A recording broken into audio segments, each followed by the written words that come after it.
Okay, we'll get started, and then any others that decide to join will join straight in, rather than sitting in the lobby. Thank you all for joining tonight. I know there's a lot of other things that other people could be doing as well, but we really appreciate you joining us tonight, and taking on board all the advice and support that Cristiana and Gemma will be able to offer you. Going to start off by throwing you over to Phil to open the evening for us.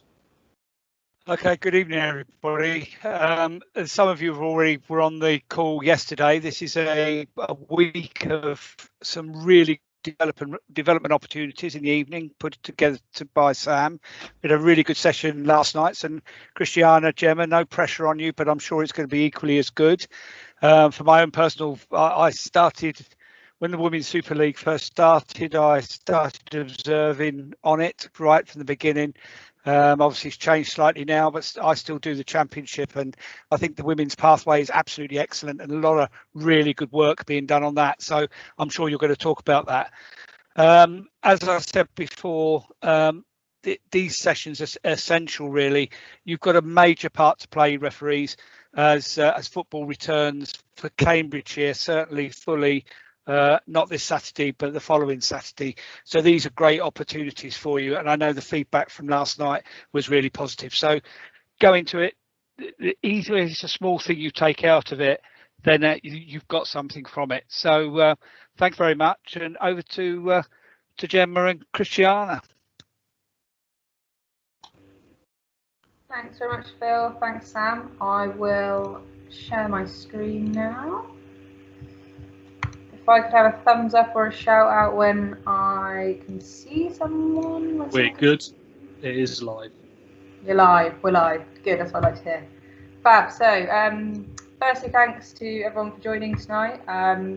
Thanks to Sam and, as Phil said, for sort of including us in this development week. So Cristiana and I are going to talk through all sorts of opportunities, all shapes and sizes within sort of refereeing women's and men's games. So thanks, Cristiana, for joining. So I probably don't need to introduce her too much. You might have seen at Brighton on the weekend.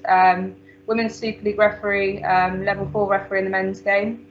There's a great picture of us sat in Nice supporting the Lionesses last year. So obviously big football fans, which I think is definitely something to remember when you think about refereeing. Then over, you may think, why is there a picture of David Seaman there? But when I was about 2003 in school, we were asked to send a letter to one of our role models, and my role model at the time was David Seaman. I think he'd just come off Strictly Come Dancing in 2003. A couple months later, I got a signed picture in the post from him. And then back end of last year, once in the last days in Wembley, he was there filming, so I managed to get a picture. And I guess I wanted to put that there just to say sort of role models are really important. And at the time when I was growing up, there wasn't very many women role models in the women's game that I could really relate to. So David Seaman was the top one, but actually now sort of we're here, Cristiana's with us. We've had some really good names this week, so they are visible, and you always have the opportunity to learn from them. So that's that. To start off, we're going to move on to a sort of game of higher and lower. So if we can have all of the hands on hovering the hands, or a shout out if you think the answer is higher than what's on the screen. So first off, what is the average number of decisions in WSL refereeing team per game? Do you think it's higher or lower than 260? So give you about 30 seconds. Is the answer higher or lower than 260? So hands up for higher. Just have a look what we got. Oh, we've got some virtual, we've got some, yeah, okay. Final call. Half and half. The answer is 287. So 287 decisions a whole refereeing team makes in the WSL per game. Next one. How many FIFA referees do we currently have in England? Is the answer higher or lower than 12? So again, you need to remember, put your hand down or put your hand up if you think it's higher than 12. give you quick decisions. What's the gut saying? That all is, sorry. I mostly think it's lower than 12. Oh. Okay, we'll go 15. So 15 FIFA referees in England at the moment. We have 9 out of the maximum 10 places for the men's game. We have 4 women referees and 2 futsal referees, and we'll talk a bit more about that later. So next one. How many registered referees do we have in season 19-20, so last season? Is it higher or lower than 29,000? Hands up for higher, keep it down for lower.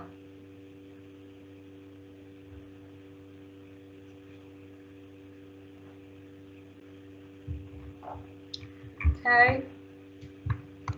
27,014 referees we had registered for last season. So actually most of you are right there.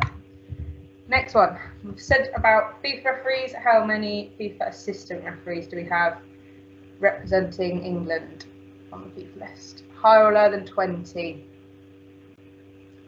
Hands up if you think it's higher.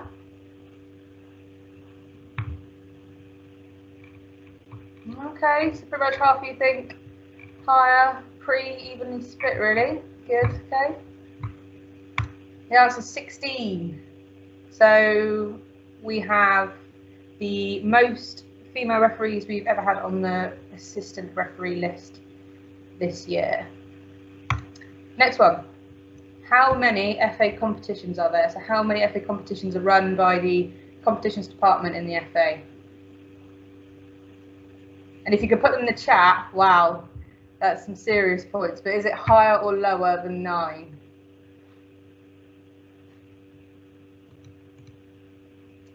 What are we looking at? So, okay, most of you think it's probably lower than 9. Okay.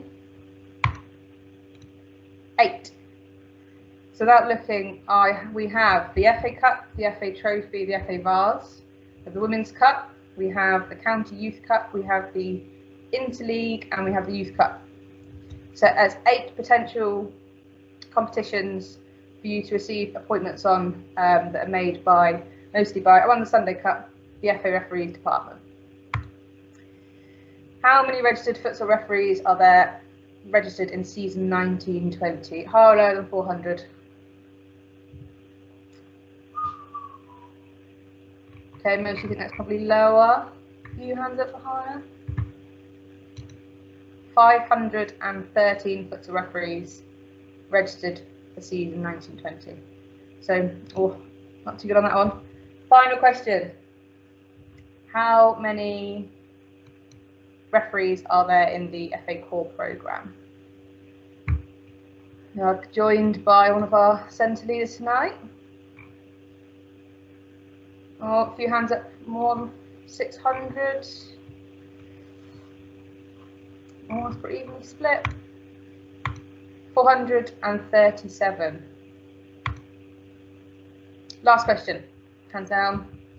How many appointments have been made this season so far for FA competitions? So, we know there's 8 competitions this season with COVID. It's a tricky question, but is it higher or lower than 4,000? Most people think it's lower. Oh no, some hands going up. Okay. 6,643 appointments across the board in FA competitions. So that's potentially 6,000 opportunities that have been given to match officials across the country to officiate on FA competitions. So that was a little warm up for you. Now we'll sort of move on to a little video which talks to us about why we are involved in refereeing. So.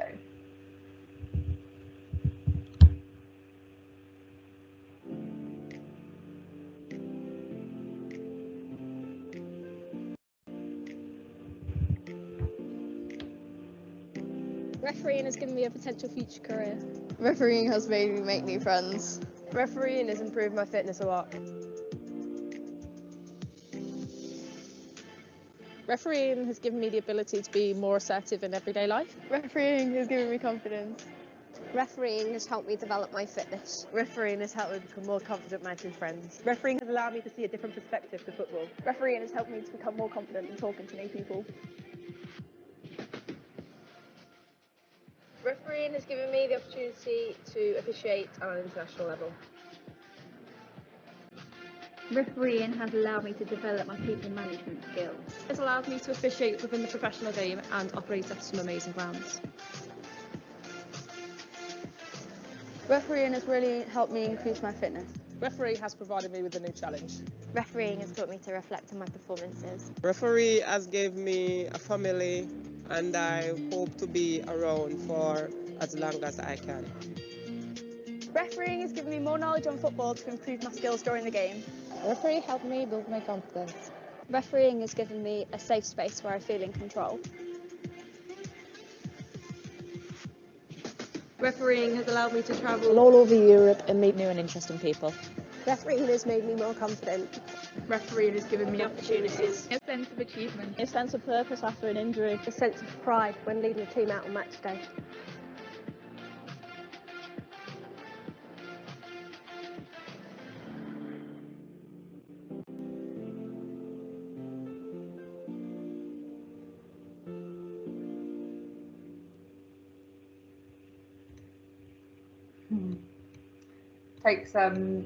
Takes you back to when we'd actually be able to see people. So I guess when we talk about opportunities, I think the thing that we don't fly the flag enough about refereeing is actually the opportunities to develop yourself and develop sort of you and your individual skills. So I think it's quite important to sort of highlight this. And on the call probably have referees that have been refereeing for a number of years, maybe a few new referees, maybe a few newly qualified referees, people coming into refereeing. So it's really important that we sort of just sit and take a moment to reflect on how we can better ourselves through refereeing. So I put up a couple of sort of skills, abilities that came to my head when I thought about this. And I think the main one there probably confidence communication. So that's confidence in selling a decision or selling a wrong decision, and being confident in self and self-belief. You've got communication, whether that's sort of non-verbal or verbal communication, the way you hold yourself and the perception that gives to not only players but everyone else sort of within the facility of the game.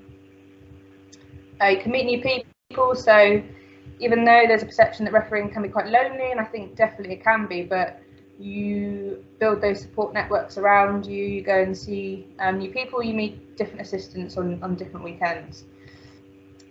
Definitely, I think people management, conflict management is a clear one, and how you can build that skill to take that into sort of other aspects of life as well, not just on the football pitch. And clearly, being a referee, the best seat in the game, and you're still always involved in football. So I think it's really important to sort of sit and take note. And I've got a few more here that have just pop up, which may sort of ring with you. Resilience, courage, integrity, and obviously empathy is a big one there. And actually, it's important when we talk about opportunities, we sit and reflect and talk and think about actually when you did take that first referee course, sort of have you built any of those skills through refereeing, and how has that helped you in later life? So it's important just to sit and reflect on that, especially when football's sort of restarting, to remember that why we actually go out and referee. So moved on from sort of skills and abilities onto sort of the referee pyramid, and I think this might be quite well known to most people on the call, but maybe not all of it. So I think it's quite important just to sort of put it there in very simple terms. So obviously you can see on the left side the men's game pyramid and the women's game pyramid. The women's game pathway was brought in about 3 years ago, and it was brought in because it was felt it was important that officials could proceed through refereeing if they only wanted to referee on the women's game, and they had the opportunity to do so. So it was brought in alongside the men's game.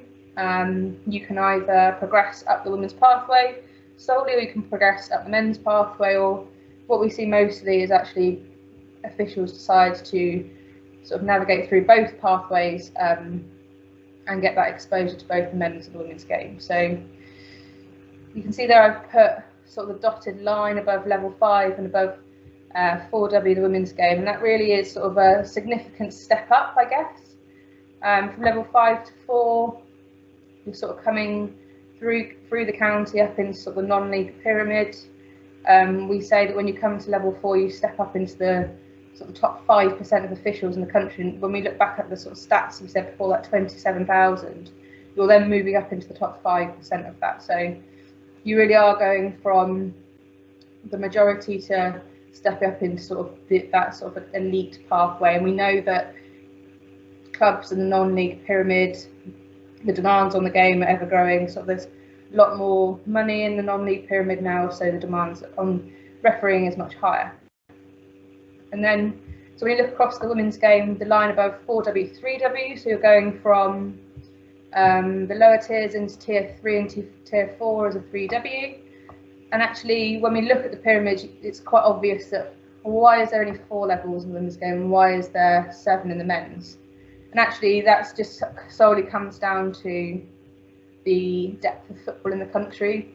The men's game has been operating for much longer than the women's game, and therefore the experiences that you need and the skills you need at each level are much more established and much more thorough. And actually, maybe in the long term, when the pyramid's established and those levels might split with the demands of the game, we know that 3W, so tier 3 and tier 4, there are now multiple up to 10 sort of 8-10 clubs that have plans to go professional in the next couple of years. We've heard from Burnley not so long ago, a couple of months ago, who are hoping to be sort of in the Women's Super League in the next couple of years. So the demands on the game at a 3W level is and will always get higher, and with that maybe the progressions in the pathway will change. But until then, we're at that point where you step into 3W, you move from sort of county towards more being managed by the Football Association, by the referees department, and then sort of the changes to the promotion changes. So it goes from a very much criteria-based promotion, especially from level 7 to 5, to a more merit table-based. The promotion from 3W to 2W, 2W to 1W, which Cristiana will sort of go through later on, is much more based on fitness. There's a selection day where you have to undergo a series of interviews, and it's very much based on preparing you and making sure that you're, as a referee, suitable and prepared for the demands of the next level. So that's sort of the women's pyramid and the men's pyramid. And I think it's important to say that they both interlink. I think there's quite a lot of hearsay that actually you can only be on one or the other, but no, you can definitely be on both. The criteria at sort of level 7 upwards and 4W, 3W mean that actually you can, the games on the men's game and the women's game count for each other. So it isn't like you have to do 2 separate promotions in one go. They do cross over to a degree, so that's important to highlight. And I guess the other thing is that a question that sort of pops up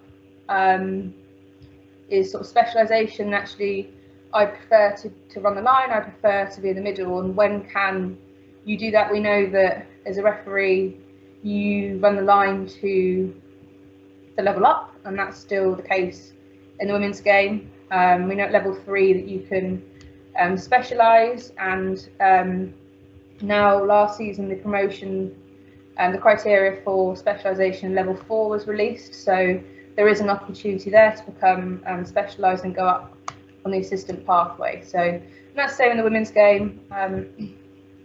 The women's game. So you can be promoted on the line, but obviously the depth of the system isn't there yet. So most also referee and run the line until you get to the Super League. So that's sort of the path. I think if there's any questions, drop them in the chat, or we'll pick them up at the end. I'm going to sort of hand over to Cristiana now to sort of go through her journey as a WSL referee and sort of coming up through both the men's and women's pathway. So over to you, Chris. Thank you, Gemma, for the introduction, and good evening, everybody. It's nice to see a lot of people on the call. So I'm just going to go through my journey, where I've been and where I've got to, how I've got there. Can I change the slides on? I can't change it, can I? No, we're going to have to do next slide, please. Okay, next slide, please. So in 2007, I started my referee career. All those years ago. What are we in now? 2021? How many years ago is that? 14? No. Is it? I don't know. I'm not very good at maths. 13, 14 years ago. I started my referee career in a classroom that looked like that. So it was a 6-week course, I think. Every Thursday night I attended with my dad. We did a laws of the game exam at the end of it. And I think we waited, the guy must have done the marks on the night. I think we waited 20 minutes and got our results back. I beat my dad on the test. I got more marks than him, and I don't let him live that down. The picture in the corner is me at one of the Salford League finals near me when I was doing youth football. So I used to go and help out, do those every year, and that was me well into my refereeing career at this point. Next slide, please. So it was only in 2015 when I did my first open age game. So from 2007 to 2015, I was a level 8, level 7 referee, only refereeing youth football. So it was only up until this point that I decided I was going to take that jump and I was going to go into adult football. Between 2007 and 2015, I finished school, went to college, went to uni, went to university in Liverpool, so I was going back and forth every week. I was going to uni from Monday to Friday, coming back Friday night, going on a night out. Saturday morning I'd get up, do a youth game, go to work on the Saturday afternoon, come back, referee Sunday morning, do a shift at work Sunday afternoon, and then I'd drive back to uni Sunday night to go back to uni for Monday. So that was pretty much my week for 2 years whilst I was at uni. And then this game on here pictured was actually at the Academy Stadium where Manchester City play. So it's quite interesting to look where I've come from. This is a picture of me there, and since I've refereed them this season in the same stadium, so to see how far I've come is quite nice to look at those pictures in the same stadium. So yeah, this was my first county cup final under Manchester County FA. I've switched a few counties over the years. I started out at Lancashire, did my 5 games, and then the support wasn't really there when I was coming through at that age. So I just did some youth games and ended up on a pitch one day, and this guy was there and he said, would you like to come and join one of our meetings? So I did, and from then I ended up coming under Manchester FA. So I stayed under them for a few years, did this cup final with them. It was the same day as my last uni exam. So I finished my exam in Liverpool, came straight over to Manchester with my kit, and then went on a night out after that to celebrate. Next slide, please. So then in 2016, I got my first proper job. So I'd graduated, got my degree, and got a job down in Essex. So I moved 240 miles from home, packed up, moved down there, and took refereeing with me. And I think it's important to highlight here how the FA helped me. So I was under Manchester County FA, and they transferred everything across. Spoke to Essex County FA, who were really helpful. I was in the middle of going for promotion, so they helped transfer all my observations across, and they also sorted it all out for me because I was joining a new area. So they were really helpful in my transition over to a new county. It was quite difficult at the time. I didn't know anybody there. I didn't know the area, but refereeing helped me to get to know the area. So every weekend I'd have a game in a different place. I'd get to know new grounds. I got to know new people. I joined a local RA, which I highly recommend. That was something that really helped me to make contacts and to make friends down there. I joined Basildon RA, which you'll see later on. I got to go on a trip with them abroad, which was really good. In 2016 as well, I joined Core. So I went to a selection day at Sussex FA, I think it was, and there was 4 of us that turned up. So there was 4 people sat there, Dan and Farai, and it was the smallest meeting I think I've ever been to, but that was fun. So I joined Core that year, and I was promoted from level 7 to level 6 in the men's game. So after 9 years of refereeing, I did my first promotion and was promoted to level 6. Next slide. So it's only in 2017 when I started refereeing on the Women's National League. It was then known as the Women's Premier League. This was the South East Division 1. That was my first game. Leyton Orient against Denham. I think before that I was doing a few county games, and in all honesty, I didn't like refereeing women's football. I remember doing a game once and a girl turned around. She was like, "Ref, can we stop? My toes are cold. Can you blow up early?" And I thought, oh, if this is women's football, I don't really want to do it. But then when I got onto the Women's National League, the professionalism you could see just was that little bit higher, and it was more fun. There was more challenges, and I started to enjoy it from that point on. In 2017, I went to Donosti Cup with Basildon RA. They do it every year. They all go over. We had a great time. We enjoyed the sun, did a few games, and I got to do one of the finals at one of the stadiums. I can't remember what team it was, but it was a nice big stadium anyway. So I got to do that. I was promoted from level 6 to level 5 in 2017 and had my first county cup final as a referee. And as you can see there, the kit fitted me perfectly. So don't know if any of you know Lucas from Essex FA. He walked in with 3 blue shirts. He went, "Right, here we go. This is what colour you're wearing today." Bear in mind the home kit of the team was blue, so it was a bit of a kit clash anyway. And he said, "The smallest size we've got is medium." I was like, "Lucas, I can't wear this. It's going to be huge." He was like, No, you'll be fine. You'll be fine. Anyway, this is the pictures we've got to show for it. So I can always go back and show him that and prove my point. So yeah, that was a good day. First county cup final as a referee. I was then invited to the women's grassroots event. That was my first time attending one of these events. And it's good to see how I've gone from attending that event to now being in the senior group and refereeing on the Women's Super League. So for anybody who has attended those events or wants to attend those events, that's the route you can take. You can go as far as you want and get to where I am, because that's what I did just in a couple of years. Next slide. So in 2018, it was my first line on the Women's Championship, so I'd stepped up a little bit on the women's pathway. London City Lionesses against Leicester. I think you actually went to watch that game, didn't you, Gemma? When Kirsty was refereeing. I think I remember you being there. And then Iber Cup, another trip abroad. It's nice to get in, sunny trip in the summertime. It was actually a great year to be out there. I don't know if anybody on the call went, but it was the World Cup.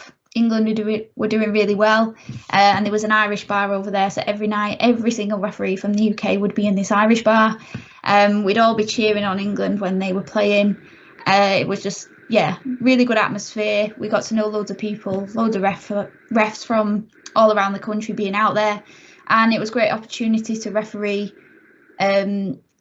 teams from all over the world and different languages. You get to deal with the barriers with the languages. So yeah, it's a really good experience to be able to go out there and do that. So that was me on the final with some of the other officials from the UK, different counties. And then in 2018, I was promoted from level 5 to level 4.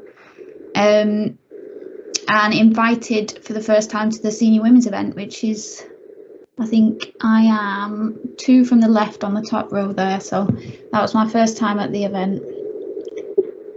I think these weekends are very full on, but we learn an awful lot. We do fitness, we look at clips, we do loads of different sessions, and year on year they just keep getting better. But yeah, they're a really good weekend. Next slide.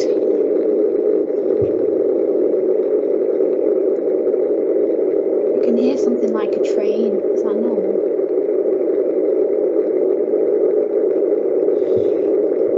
Right, so in 2019, I got a job closer to home. So I moved back from Southend, back to sunny Manchester after being down there for 3 years. So all the leagues that I'd refereed on, all the friends that I'd made in refereeing, I had to leave that and come up here, start afresh. In a way that was good because I was starting my first season on the supply league, but in other ways I'd built up all that experience on the leagues that I was refereeing down south. The ones that I was lining on, I was hoping to then go up and referee those, but obviously I moved back, so had to start afresh on a new supply league. I started refereeing on the Women's Championship. That's me there at, is it London Bees? I was there. That was actually the day after my birthday. So I spent the night of my birthday in a hotel down in Barnet and refereed the game the next day. And it was my first season on the WSL as an assistant referee. And I was lucky enough to get some really good fixtures, one being the one at Anfield, 23,800 people in. So it was a great experience to walk out to a big crowd like that. And fingers crossed we can get the crowds back soon, because it does make a difference to the day and it makes the event a lot more exciting.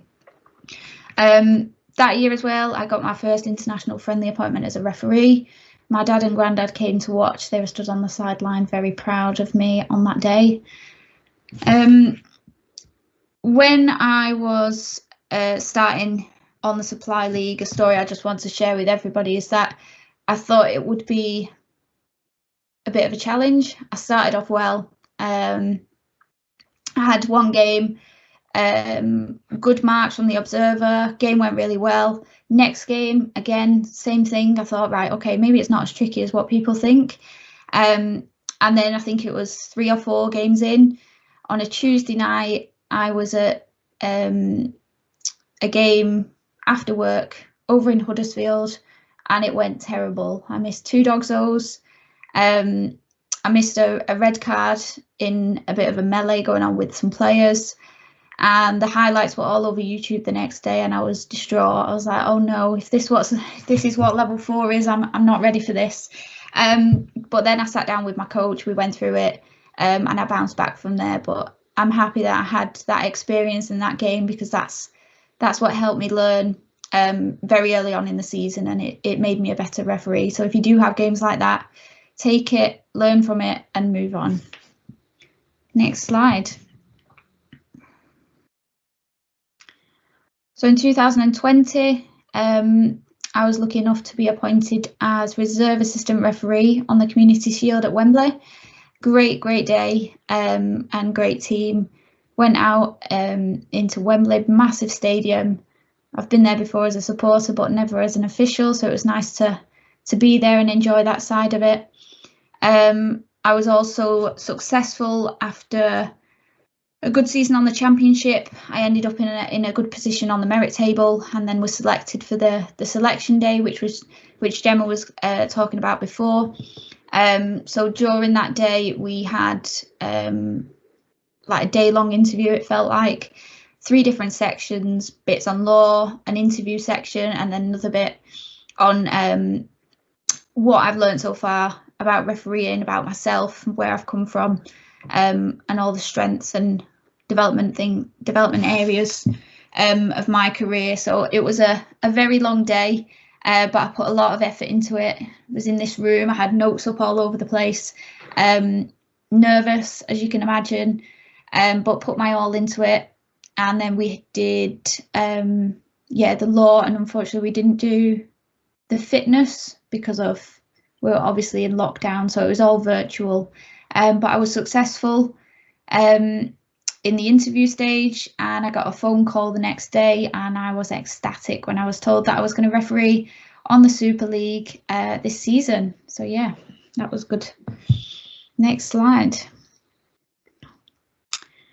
So this year is my first year on the Women's Super League. I've had one men's middle due to COVID, and I'm sure a lot of you are in a similar position to me in that you've not had many games, and I take my hat off to you if you're still training and you're still putting in the hard work, because if I didn't have games, I don't know what I'd be doing. I'm still struggling a little bit for motivation to train. It is tough, lockdown's tough, but it's coming back soon, so we'll get there. But yeah, first year on the Super League, it's been really exciting. Lots of experience, lots of new challenges.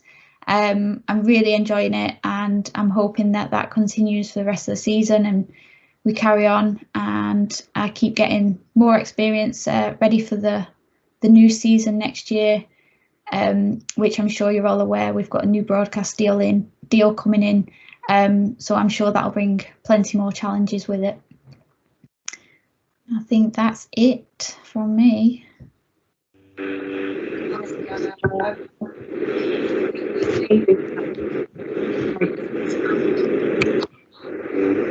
Sorry, say that again, Gemma. Can you hear me? Yeah, I got you now. Cool.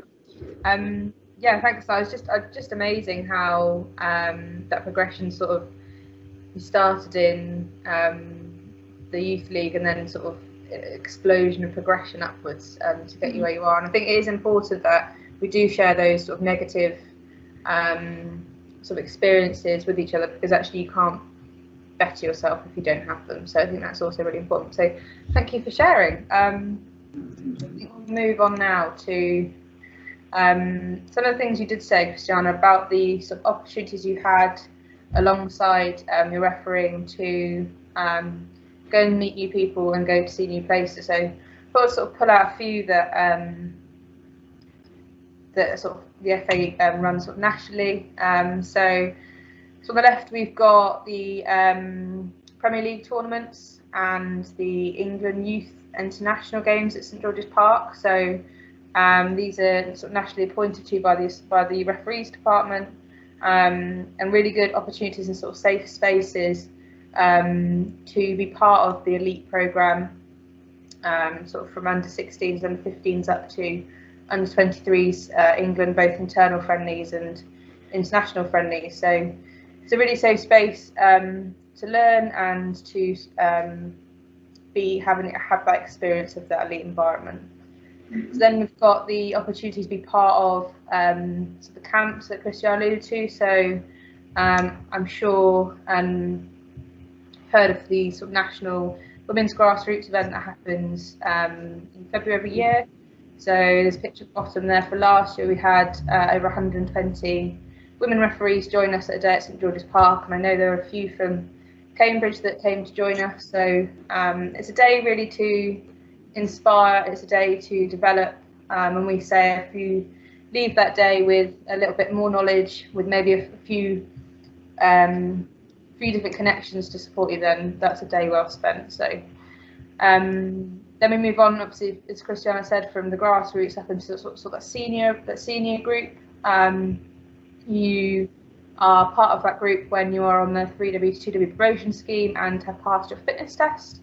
And there's a picture there with Rob Shoebridge leading the team on a sort of crossover analysis session. So there's sort of a setup, and the crossovers are filmed, and the decision is made, and it's looking at the intricacies of that of the decision, sort of the movement, the arm, and everything that goes with it. So that's sort of another opportunity and quite a forensic sort of analysis at that level. So we've obviously got the Irish exchange that takes place, FA Core along with County Core and sort of regional training centres, and the elite, the England Youth Talent Pathway tournament that was held not last year, the year before, for grassroots officials to officiate on games from Premier League women's clubs from sort of under 13s downwards. So another safe space to learn and develop. And we had loads of coaches there then to sort of give that instant feedback, which was really rewarding. So I think it's important that these opportunities are there to add sort of the additional experience and exposure to different setups that you may not have had before, but it is, you have to grab them with both hands and you have to take the opportunities that are given to you, because without that then it's not as easy to develop.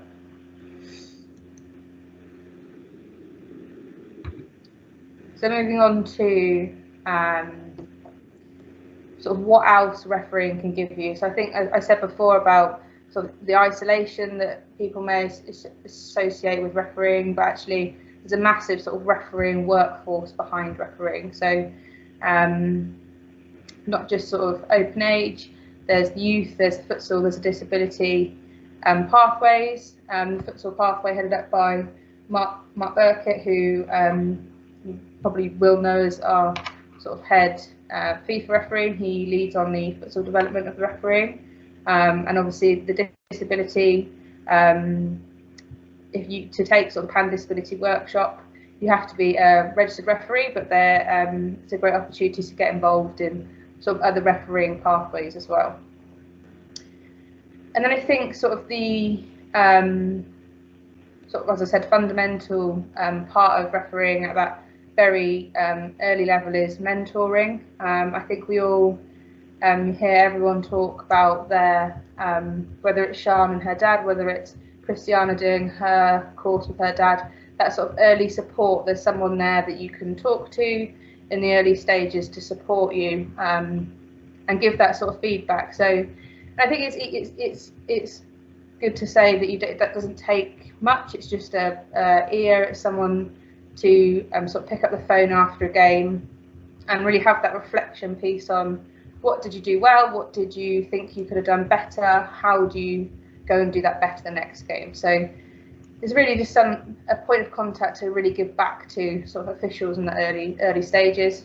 An observation, obviously, the sort of structure of refereeing is set up to that you are observed, that you put on a merit table, and then that's sort of promotions are based on that. But really in those early stages, again, it's really about supporting and developing officials, and there are a lot of crossovers with the skills in observing than there are in refereeing. Obviously a few additional, so sort of the being inquisitive and evaluating performance, but also to offer that support in terms of developing the official. So I think that's a really good point, that there are different pathways in refereeing and actually other opportunities other than just being on the field of play as a referee. So I put that sort of point at the bottom of who's your support, who's your point of contact, and actually can you give back to refereeing in other ways. I think it's important to raise those other things as well, because even if you're refereeing now and it gets to a stage where you can't referee or you decide that's not for you, there's these other options to still be involved in refereeing, but do it slightly differently. Yeah, definitely. And I think there's not always there's no expectation that obviously if you take up observing or you are a mentor that comes before any sort of referee on the field of play. It's very flexible, but I think it's a really good opportunity to further develop you and as a person, your skills. We go back to the skills and abilities that we talked at the start, and this is just another route to develop you as an individual. So, sort of talk for a bit now. We've got a quick game of Guess Who, my favourite pastime. So I'm going to put up 3 pictures, all FIFA referees or assistant referees, which narrows it down a bit to make it a bit easier. And we've got 4 goes at guessing. So type in the chat, shout out if you are confident of who it is. The first picture up now. Can we guess who? sort of give you 15 seconds. Anyone wants to guess? Michael Oliver? 2 Michael Olivers? No, not Michael Oliver. Banksy?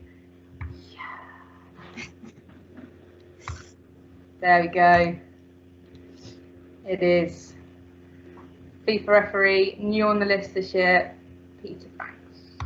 Next one. That narrows it down to the 16, I think, that I said before. Gary Bezic, good guess. No. Sean, no. I'll give you one more.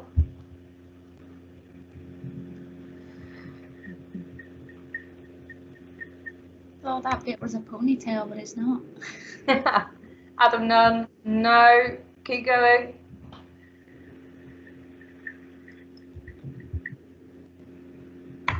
There we go. Neil Davies. Second new on the list this year. So last one. I think this might be a giveaway if you've sort of seen any connection here. Paying attention. You can't guess Cristiana. Second one. Bonus point for competition.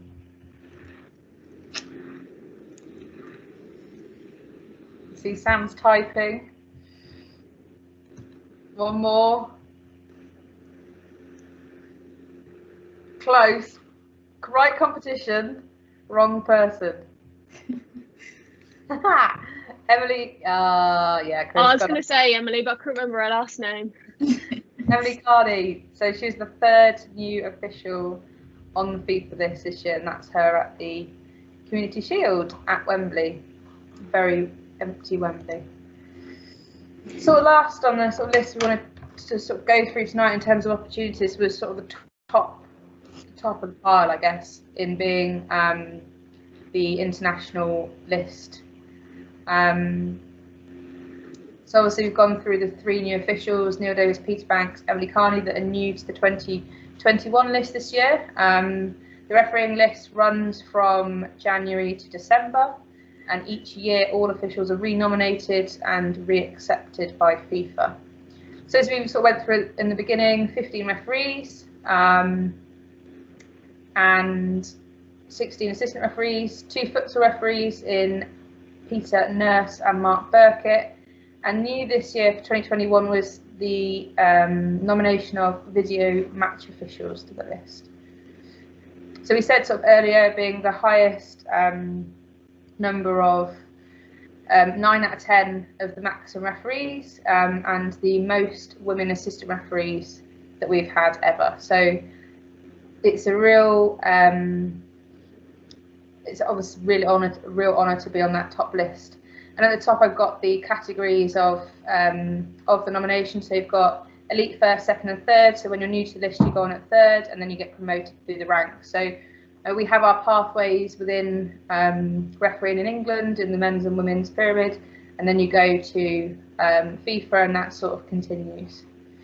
And I guess it's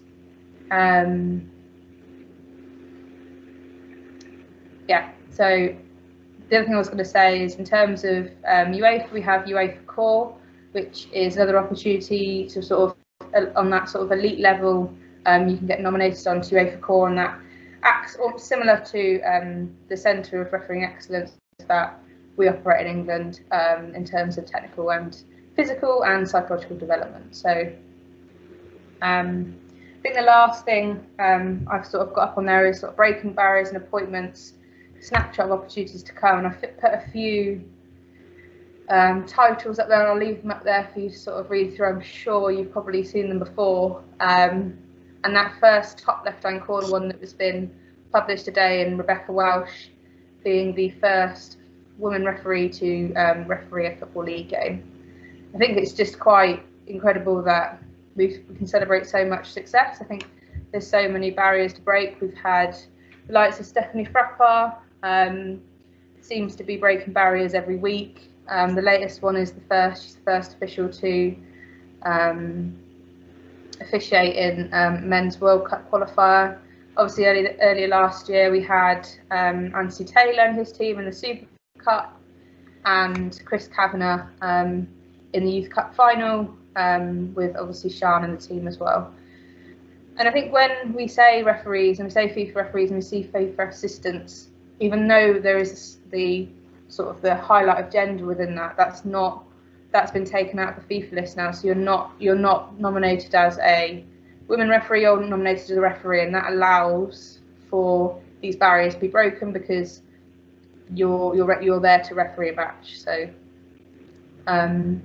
it's great that we have the opportunity to highlight and celebrate these successes. And actually, with Rebecca and the news sort of today, we've only got more sort of barriers to break in terms of women refereeing in the men's game in this country. So I think it's amazing to see, and it's amazing to be a part of the women's game and the way it's going, and for anybody who wants to be involved in it, the opportunities now are endless, and Bex is trailblazing and setting these standards, and we're there to follow them and try and beat them, so it's a good time to be in it. I think you're definitely right there, Cristiana. We always say, and you'll hear Joe Stimson saying this loads, is there's never been a better time to be involved in the women's game and women's refereeing, and you can see from the headlines there that really is the truth. With the broadcast deal from the women's game that came out a couple of weeks ago, 66 games being broadcast live across the season, with a good chunk of them on Super Sunday. The money going into the game now, the money going into the teams and into refereeing is really sort of ramping up.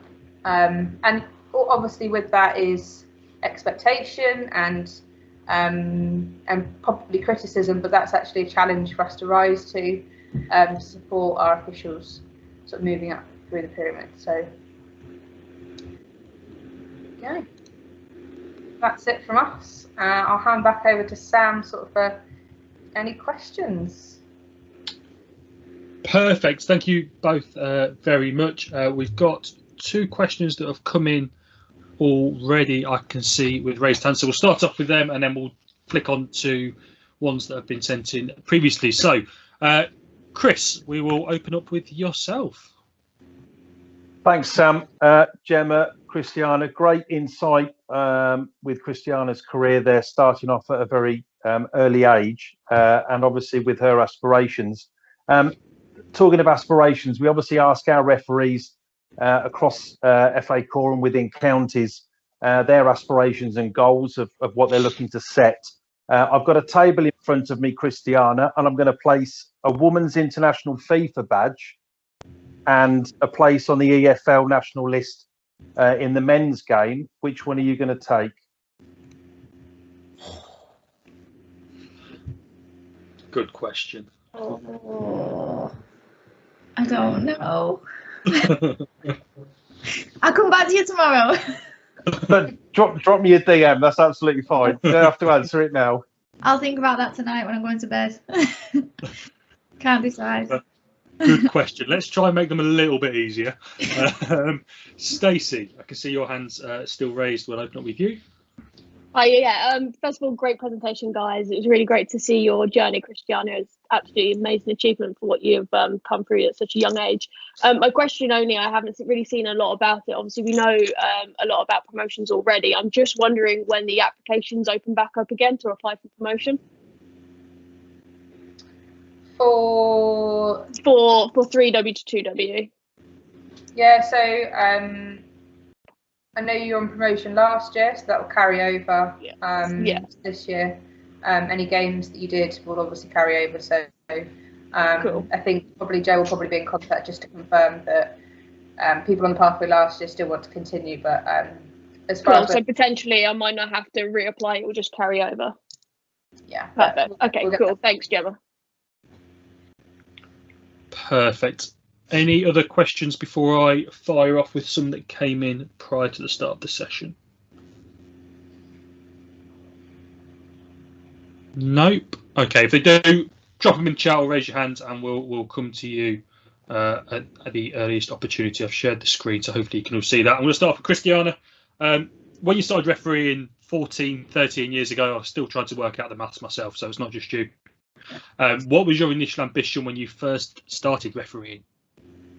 So when I first started, it was a bit of pocket money, to be honest. I did a paper round, gave that up because I ended up pulling a trolley once round in the snow, and then I got my dad to come and pick me up and help me do it because I didn't want to do it in the snow. So I ended up ditching that.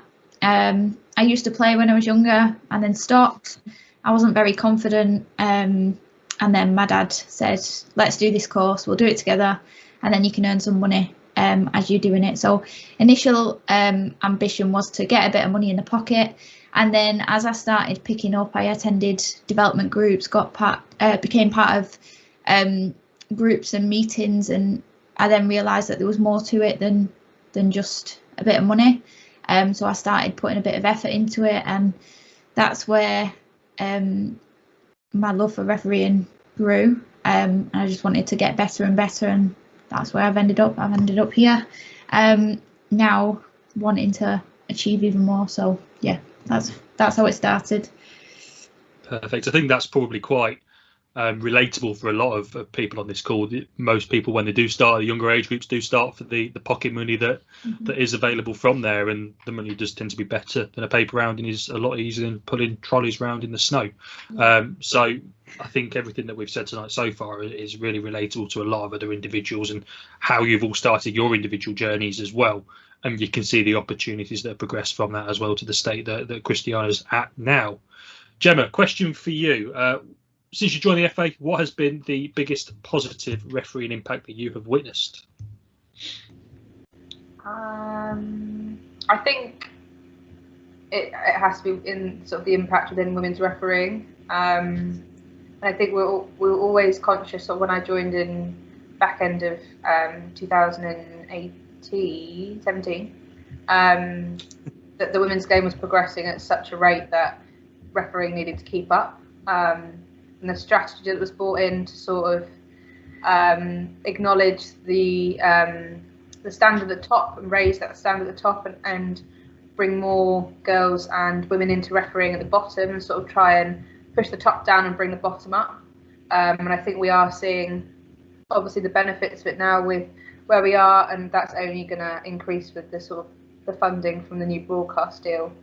And now we can see that what we're sort of tallying the middle up, so we're looking really around that National League piece now, and how we can help develop those officials within Tier 3 and Tier 4, and raise the standard, not within that league as well, but better prepare them for refereeing on the Championship. And I think that's miles away from where we were quite a number of years ago, with the strategy that Jo brought in and the work that she's put into it. So I think that's also passion of mine, is just empowering women to do whatever they want and strive for wherever they want to be. So I think that's sort of the definite positive that I've witnessed since joining. Perfect, thank you. Cristiana, back over to you. We spoke about sort of influences and role models right at the start. Who was your biggest influence in refereeing, and who continues to be? Is it the same person, or is it adjusted as you've progressed through the levels and changes yourself? I think when I started out refereeing, there wasn't any female role models for me at all in the game. But obviously now there is. I think the biggest influence on me though was my dad. He used to take me to all my games when I was younger. I remember I had a really difficult game once on a youth game that I was doing at one of the local schools, and I came off at half time crying my eyes out. I didn't want to go back on, and I said to him, I'm not going on, you can do it. And he said, no, you're going to go back on that pitch and you're going to referee it, and you'll be fine at the end of it, you can do it.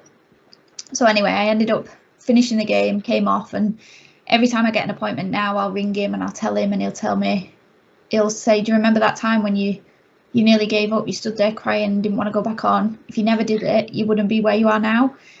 So he keeps me grounded. He always reminds me of that, and it's nice to realise that I've come from that to what I'm achieving now. But I think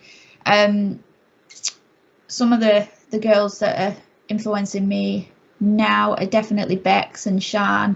You just look on Twitter these days and you can see what differences they're making to females in football and women in the women's game as well. So it's just growing, and it's a great thing to be a part of, as I've said already, but it really is. Perfect, thank you. Gemma, back to you. What has been your most rewarding moment within the refereeing team at Wembley as well, probably away from the implementation of the female pathway that you've touched upon already?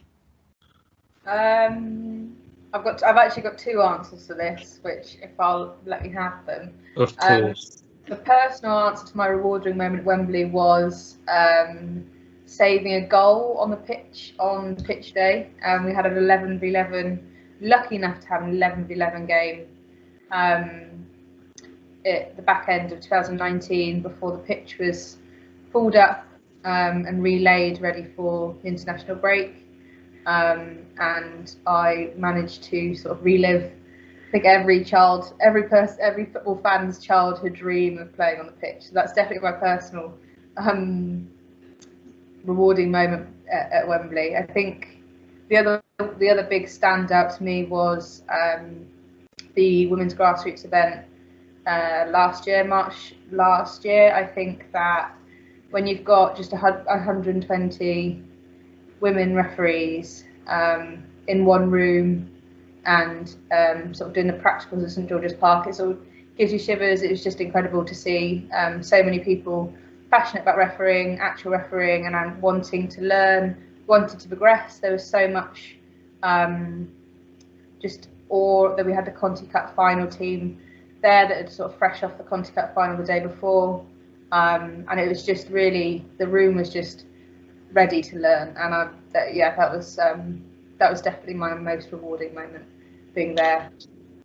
Two follow-up questions on the save you made at Wembley. You were playing in goal, I hope, and weren't a centre half committing a dog's offence. I'm guessing as a David Seaman fan, you probably were playing in goal though, and didn't get sent off as well at the Wembley pitch. No, I think I just didn't it right back, and then I had to just relive the childhood dream of just saving a goal. So yeah, I had someone pelt a ball at me and just threw myself. Not for the camera, it was definitely for me. It's good to see that you weren't also sent off and tried to keep that item quiet at the same time. But the women's grassroots event that you've also touched upon, I was there for that, the whole day for that, and it was a fantastic day. And like you say, you could really feel the energy in the room of those that wanted to learn, were excited to be taught by the officials right at the top of the game as well. Of those officials on here that are looking for those types of events, I'm sure that when we're allowed to return back to a normal situation, a normal season, those events will be coming back out left, right and centre to work with and around your role models as well, and they are brilliant events that are really rewarding to be involved in. Cristiana, so how have the FA and the County FA supported you through your journey? What's been the biggest support factor that you've had from them? So I think I mentioned earlier the County FA support that I had so early on, moving counties from one end of the country to the other. That was a massive help whilst I was trying to get promoted from one level to another. They helped me through that, and then the new county helped me to get used to a new area, new leagues. Like, all the support was there. Someone was at the end of the phone when I needed them, and then as I've gone up the levels, obviously the FA have given me the opportunities. Core is another one, and yeah, just giving me the opportunities to experience different things coming through, with the things that Gemma's been talking about tonight, like the Premier League tournament, the women's development weekends, observing things like that, just extra additional things to develop me as a referee as I'm still continuing on my journey. Perfect, thank you very much. And Gemma, we've sort of touched upon sort of the challenges that some referees face, but why has it moved? What do you see is the biggest challenge to referees in their progression, and how can they overcome this? It's a good question. I think yeah, I guess everyone's refereeing journey is slightly different in terms of like their aims and where they want to go. I think it's sort of one of the things I touched upon at the start is sort of selling refereeing. I don't think that I think you could always do more to promote the sort of positive sides of refereeing and what it can give you and how it can develop you. And that's a challenge we face. I think there's always a battle in terms of the media and using football to sort of try and influence society and the culture around football. And I think we have a part to play in that. And I think that's definitely something that the FA and sort of the PGMO are looking at and how we can be part of that conversation. I think it is tricky, and I think yeah, we've just got to be more outgoing in how refereeing can be beneficial, really. No, completely agree with that. Final question that we've had in already is if anyone does have any other questions, drop them in the chat or raise your hands. Cristiana, how has the introduction of the female pathway benefited you other than refereeing at a professional level? And what have been the biggest differences or challenges that you face between refereeing on the Women's Super League and the Women's Championship and then your supply league as well? Yeah, the female pathway has benefited me massively. Obviously, I was on the Championship last season, now been promoted up to the Women's Super League, and there's things on the Super League which we're very lucky to be able to have, like the evaluation system. We use that on every game, so looking back at every single decision and then saying why you've got it wrong and looking into that. So it's a very, very good way of analysing our games. And I'm looking to be able to have that whilst I'm still a level 4 in the men's game, because the experiences I think that I've had over the last few months where people haven't had games and I've still been going, that will benefit me on the men's game as well. The differences and challenges between the WSL and the Championship and Supply League, obviously the Super League, we have comms, we have the evaluation system, the media attention is much bigger, the professionalism of the game. The Women's Championship is getting there. I think it's been mentioned that quite a few of the clubs are wanting to go professional next year, so that will kind of close the gap between the Super League and the Women's Championship that we've got at the minute. But in ways, the Championship and the Super League are quite similar. You go out on a team of 3 every week. There's no comms. The media attention is not as big, but still you can find clips on YouTube and things like that. So I think the Championship and Super League are quite similar in a lot of ways. And yeah, the Super League has got its own challenges, but I'm sure over time we'll close that gap between the Women's Super League and the Championship. Do you ever adapt the way that you referee the Women's Super Leagues compared to your Supply League games at all? Have you ever found yourself refereeing differently because of those games, or do you follow a structured approach to all of your matches? I try and follow a structure to the day before, going into the game, obviously the week of training going into it. That will all be the same, but to be honest, I've forgotten how I referee a Supply League game now because I've not done one since September, so I couldn't tell you whether I referee that differently or not. But I'm hoping the experience that I've had these last few months will definitely help me when I come back to doing the men's. No, fantastic. That's great. If there are, there's no questions popped up. I've had nothing emailed. There's nothing on chat either. I'll give you another couple of moments to drop some questions in whilst we wrap up. But I just want to sort of highlight on the opportunities there that Cristiana and Gemma have both touched upon throughout the evening, that they are accessible for everyone, they are open for everyone, and the exciting pathways are there and can be reached by every single referee with the right desire, the right commitment and the right will to develop and engage in the sessions that we're doing. I've just seen that question, Chris, has put me off slightly. I'm going to jump straight into that. Cristiana, are you still working on your ladder skills? From Chris. On my ladder skills, yes, definitely. Do you want some more videos sending over? But Thanks, Chris. Just to put some context to that, I was at the senior women's event and we were doing a training drill, and Cristiana, bless her, was having slight issues with sort of her left and right feet working in the right order. But about a week later, this video popped up and she absolutely romped it. So it goes to show hard work does pay off. So brilliant stuff. Perfect. Yes, Jack. We'll make sure that the presentation circulated, but the session's been recorded. It'll be available on YouTube for people to look back on as well. But just touching back on where we were going before, the opportunities are there, and if you want to grasp them with both hands, then do so.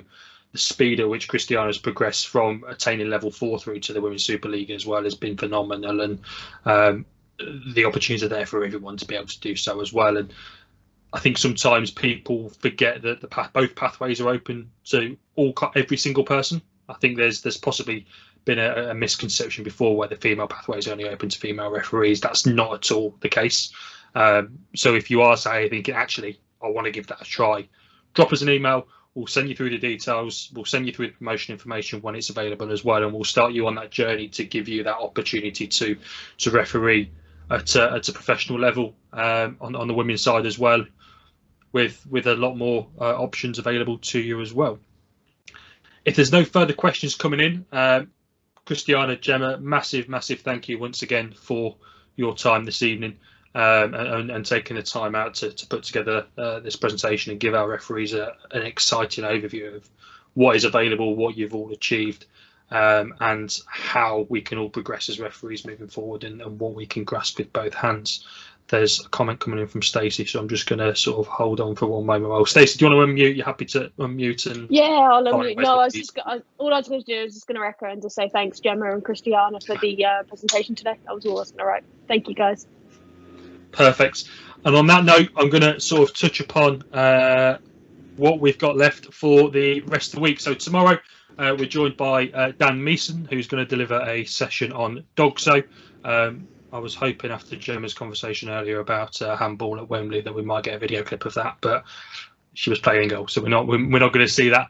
Thursday, we'll be joined by Alan Dale, the RDO at Suffolk FA, but also a level 2A referee, who will work with us around effective communication, which links in really nicely to Farai's session on Friday night around dealing with difficult parents, players and coaches. It's great to be able to see loads of referees engaging ahead of the restart of football next week as well, and hopefully tonight's session has inspired you all to look at those further opportunities outside of the traditional pathway that is on offer to everyone, and hopefully you're itching now at the bit to get going a week on Saturday.